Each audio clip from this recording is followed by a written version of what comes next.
They say a mother's love is unconditional, that no matter what, a mother would never abandon her child. But what if I told you that wasn't always true? What if I told you that one woman, one mother, made a choice so unthinkable, so cruel, that it left an entire nation outraged? This isn't just another tragic story. This is a story of selfishness, deception, and the horrifying consequences of neglect. A 33-year-old mother who made the decision to fly off to paradise with a man she barely knew, while her helpless toddler sat alone in a dark, empty apartment for 6 agonizing days. But here's the most disturbing part. This wasn't a tragic accident. It was a choice. Let's go back to where it all began. Welcome to True Crime Details. Please subscribe and turn on notifications to get more fascinating crime stories. Thank you to all our viewers and subscribers. To anyone who knew her, she seemed like an average mother. Not perfect, but then again, who is? She had a job, a social life, and a small but decent apartment in a quiet neighborhood. Neighbors would see her coming and going, running errands with her little girl, chatted with acquaintances in the hallway, or carrying groceries up the stairs. On the surface, there was nothing to suggest that she was anything other than what she appeared to be, a mother doing her best. She wasn't wealthy, but she wasn't struggling either. She could afford rent, food, and the occasional night out. Those who interacted with her never saw any outward signs of abuse or extreme neglect. Her toddler was always dressed appropriately, and there were no reports of obvious mistreatment. If anything, she seemed like the kind of woman who wanted to enjoy life, even if motherhood had made that harder. But behind closed doors, things weren't quite so picture-perfect. Friends describe her as restless. She complained frequently about how exhausting it was to be a single mother. She wasn't cut out for it. She'd say she loved her daughter. At least that's what she claimed. But she also resented the responsibility. She missed the freedom of her younger years, the nights out, the spontaneous trips, the thrill of being able to do whatever she wanted without a tiny human needing her every second of the day. She had her moments of affection, sure, but there was a detachment in the way she talked about motherhood. It was less of a joy and more of a chore, something she had to deal with. And while most parents feel overwhelmed at times, she wasn't just overwhelmed. She was over it. Still, no one imagined she was capable of something truly horrific. And then he came into the picture. The man she would throw everything away for. He was 22, charismatic, and the kind of guy who had a way of making people believe he was something he wasn't. He claimed to be a businessman, someone who was making big moves, but in reality, he was nothing more than a scammer.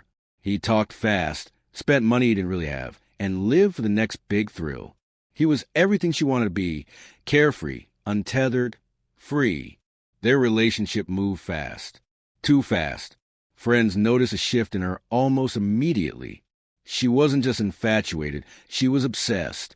She spent more time talking about him than she did about her own daughter. And the more she got wrapped up in his world, the more distant she became from the one person who actually depended on her.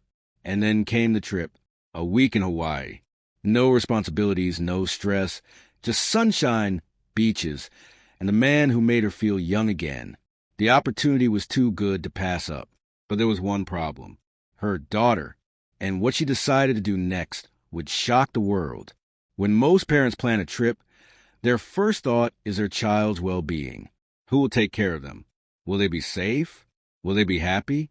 But for her, these questions barely seemed to cross her mind. The Hawaii trip was a spontaneous opportunity, a chance to escape the responsibilities that had been weighing her down. And she wasn't about to let anything or anyone hold her back. At first, she may have considered finding a babysitter, a friend, a relative, maybe even a neighbor. But either she didn't try hard enough, or she never really tried at all. Because in the end, she made a chilling decision.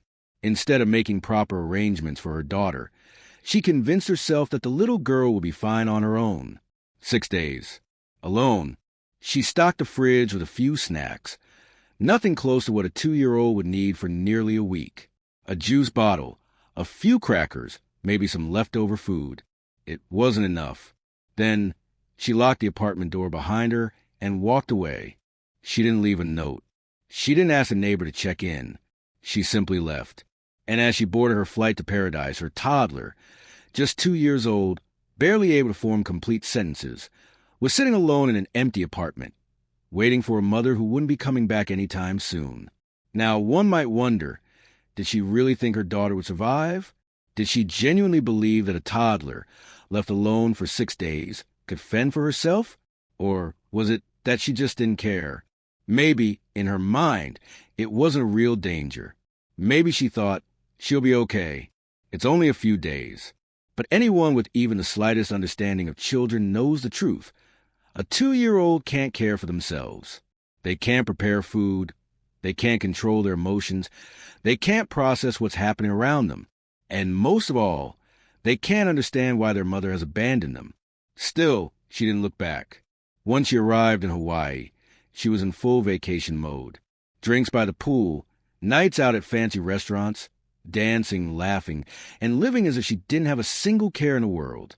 She took photos, posed with her new boyfriend, and soaked in the tropical sun while her daughter sat, terrified and starving, in a dark apartment. Not once did she call to check in. Not once did she ask someone to check on her child. Not once did she worry. In her mind, she had left the burden of motherhood behind, at least for 6 days. But what she failed to realize, what she refused to acknowledge, was that some choices can't be undone. And this one, it would be the last choice she would ever make as a mother. At just 2 years old, she was too young to understand what was happening. Too young to comprehend that when her mother walked out that door, she wasn't coming back anytime soon. At first, she may have waited by the door, expecting her mother to return. Maybe she sat there for hours, listening for footsteps in the hallway, for the jingle of keys, for any sign that she wasn't alone. But no one came. As the hours stretched into an entire day, panic must have set in. She was hungry, thirsty. She may have wandered into the kitchen, looking for something to eat. Her mother had left a few snacks behind. Crackers, maybe a piece of fruit. But how long could that last? Toddlers don't have the ability to ration food. She likely ate what she could on the first day, not realizing there wouldn't be more. And once it was gone, she had no way of getting more. A 2-year-old doesn't understand how to prepare food. She couldn't open the fridge, cook a meal, or pour herself a drink. She may have found the juice bottle her mother left and clung to it, sipping it slowly as her stomach rumbled with hunger. But juice isn't enough to sustain a child. By the second day, the hunger would have become unbearable. By the third day, dehydration was setting in. At her age, she wouldn't have had the strength to cry for long. Her small body was already beginning to shut down. And then there was a loneliness. Children crave human connection. They need love, touch, reassurance, a mother's voice, a hug, someone to soothe their fears. But this little girl had no one. She was trapped in a silent apartment, surrounded by empty rooms, waiting for a mother who wasn't coming back. In her confusion, she may have crawled into bed, trying to sleep away the hunger. But sleep wouldn't come easily. The pangs in her stomach, the dry ache in her throat, the fear, these things don't let a child rest. And what about the darkness? At night, the apartment would have been pitch black. No comforting nightlight, no voice to calm her fears. Just the eerie silence of an empty home. Every creak of the building, every shadow in the dark. Imagine how terrifying that must have been. By the fourth day, her tiny body was failing. By the fifth, she was too weak to move. And by the sixth, she likely no longer had the strength to even cry. All alone, scared, starving, waiting for a mother who had chosen a vacation over her own child's life. And the most horrifying part, no one even knew she was in there. For nearly a week, the apartment remained silent. No laughter, no movement, no sound of life. Just a sealed-off space hiding a terrible truth. At first, no one noticed anything unusual. The neighbors in the apartment complex had their own lives to worry about, their own routines to follow. They weren't paying attention to whether or not the woman next door had come home. But then, something changed. A smell. At first, it was faint. Just a slight, unpleasant odor drifting into the hallway. Something that could have been dismissed as trash left out too long or spoiled food forgotten in a sink. But by the sixth day, the smell had intensified. It became undeniable, pungent, foul, and it was coming from inside that apartment. The neighbors started to talk. Some thought it was a plumbing issue. Others assumed maybe an animal had gotten inside and died. No one immediately suspected the unthinkable. But as the hours passed, the stench only grew worse. That's when the apartment manager was called. When he arrived, he knocked on the door. Once, twice, no answer. He knocked harder, pressing his ear to the wood, listening for any signs of life. Nothing. The woman who lived there had been gone for days. But something was inside, something that wasn't right. At this point, the manager knew he had to act. Whether it was a health hazard, an emergency, or something worse, he had to get inside. So he unlocked the door. And the moment he stepped in, the smell hit him like a wall. Thick, rotten, overpowering. His stomach twisted as he took a step forward, calling out cautiously, "Hello?" Still silence. Then he saw her, lying motionless on the floor. She was small, too small, a fragile, lifeless body curled up in the middle of the apartment, her little hand still clutching an empty juice bottle, as if she had been trying to drink from it until the very last drop. The room was eerily still, frozen in time. There were no signs of struggle, no evidence that anyone had tried to help her. She had simply been left there, alone, waiting for someone who never came. The manager stumbled back, his breath catching in his throat. He knew immediately. This wasn't just a case of a forgotten child. This was something far worse. Shaking, he fumbled for his phone and dialed 911. And as he did, one chilling thought ran through his mind. How can any mother do this? When the police finally tracked her down, she was still in Hawaii, blissfully unaware, or at least pretending to be, of the horror waiting for her back home. She had spent the past 6 days sipping cocktails by the beach, snapping photos of sunsets, and living like a woman with no responsibilities. No stress, no child. Then, the authorities informed her of what had happened. Her 2-year-old daughter was dead. The news should have shattered her. It should have sent her into a spiral of guilt, grief, regret. But it didn't. Her reaction was something no one could understand. She didn't scream. She didn't break down. She didn't demand to know what had happened. Instead, she was disturbingly calm, almost indifferent. She barely reacted at all. Witnesses later describe her demeanor as cold, detached, like someone hearing about a minor inconvenience, not the death of their own child. Her first words weren't cries of despair. They weren't frantic questions or remorseful confessions. Instead, she shrugged and said, "I thought she'd be okay. I thought she'd be okay." A 2-year-old, alone, for 6 days. The callousness of those words sent waves of outrage through everyone who heard them. The detectives, the paramedics, the public. Did she truly believe a toddler could survive on her own for nearly a week? Or worse, did she just not care? As investigators pressed her for answers, her story became a tangled mess of contradictions and excuses. She claimed she had left enough food, that she had no idea this could happen, that she had only been gone a few days. But the evidence told a different story. The food she had left behind was laughably inadequate.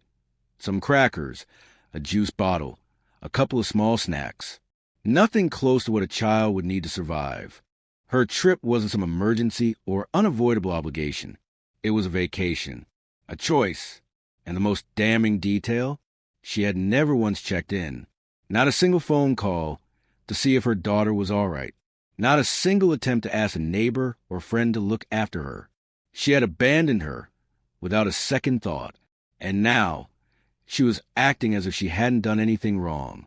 The news of the case spread quickly, igniting fury across the country. People were horrified. How could a mother, someone who was supposed to protect and love her child, be so cruel, so selfish? The internet exploded with anger. Social media was flooded with posts condemning her. News outlets ran headlines that made people's stomachs turn. Mother leaves toddler alone for 6 days while vacationing in Hawaii. 2-year-old dies after being abandoned by mom seeking freedom. People demanded justice, because in their eyes, this wasn't just neglect. It was murder. When she was arrested, People expected swift and severe consequences. The outrage was too strong, the crime too horrific for there to be anything less than the harshest punishment. After all, this wasn't a case of a struggling mother making a terrible mistake. It wasn't a momentary lapse in judgment. It was 6 days of deliberate abandonment. 6 days in which she had every opportunity to change her mind, to call someone, to do anything to save her child. But she never did. So when the case went to trial, the public braced themselves, hoping the justice system would do what was right. At the very least, they expected a life sentence, maybe even the death penalty. But what happened next left everyone stunned. Her defense team wasted no time spinning their narrative. They painted her as a woman who was simply overwhelmed, someone who had made a tragic miscalculation, not a heartless killer. They argued that she wasn't a monster, just a mother who had made a terrible mistake. A mistake that had cost a 2-year-old her life. And then they introduced something that infuriated the public even more. A plea deal. The prosecution, despite the mountain of evidence against her, agreed to a reduced charge in exchange for a guilty plea. Instead of facing a murder conviction, she was charged with manslaughter and child neglect, a crime that, while still severe, carried a significantly lighter sentence. When the final ruling was announced, people couldn't believe what they were hearing. She was sentenced to just 16 years in prison. The courtroom was silent as the judge handed down the sentence. No gasps, no outbursts, just a stunned, heavy silence. 16 years. That was it. For leaving her toddler alone to starve to death. For jetting off to a tropical paradise while her child suffered. Scared and alone. For showing no remorse, no guilt, no emotion when confronted with what she had done. 16 years. With good behavior. She could be out even sooner. The public was furious. To many, this wasn't justice. This was an insult. A life had been lost. A child had suffered in unimaginable ways. And yet, the person responsible would one day walk free, able to rebuild her life. The system had failed. And as the headlines faded and the case slipped from the public's immediate memory, one heartbreaking truth remained. A little girl had died waiting for a mother who had chosen herself over her child. And no sentence, 16 years, 50 years, or even a lifetime, could ever undo that. Some crimes haunt people forever, not just because of their brutality, but because of the sheer selfishness behind them. This was one of those crimes. A mother, a person meant to nurture, protect, and love, chose a vacation over her own child's life.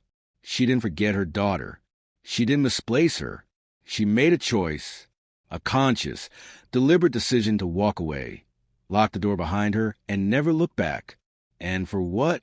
A week of fun, sun-soaked beaches, romantic dinners, carefree laughter, all at the cost of a child suffering. The most chilling part isn't just what she did, it's how she reacted. No tears, no regret, no desperate attempts to explain why. Just cold attachment and a feeble excuse. I thought she'd be okay, but she wasn't okay. She was 2 years old, trapped in an empty apartment, slowly starving, slowly fading, until there was nothing left but silence. The justice system handed down its sentence. But can there ever be real justice for something like this? 16 years behind bars won't bring that little girl back. It won't erase the agony of her final moments. Some crimes can't be undone. Some betrayals are too deep to forgive. And some choices reveal the truth about a person in a way that can never be forgotten. This mother made her choice, and the world will never forget it.